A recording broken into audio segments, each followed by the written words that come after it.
រាល់ថ្ងៃដែលបានជួបមុខអូនបេះដូងបងតែលួចញញឹមគ្រាន់តែឃើញអូនសប្បាយចិត្ត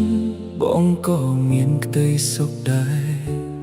លួចសួរព័ត៌មានពីអូនរាល់ថ្ងៃលួចនឹកអូនគ្រប់ពេលវេលាតែអូនមិនដែលដឹងសោះថាមានអ្នកកំពុងស្រឡាញ់អូនបងគិតថាថ្ងៃណាមួយអូននឹងយល់ពីចិត្តបង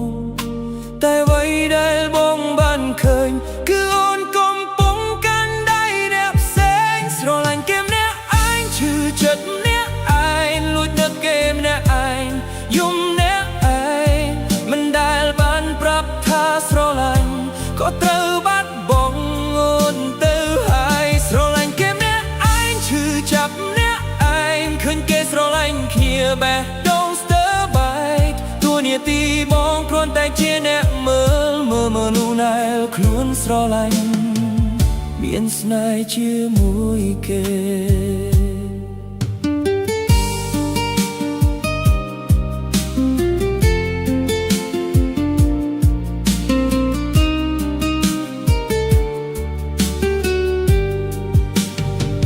សារ៉ាលីហើយមិនហ៊ានផ្ញើ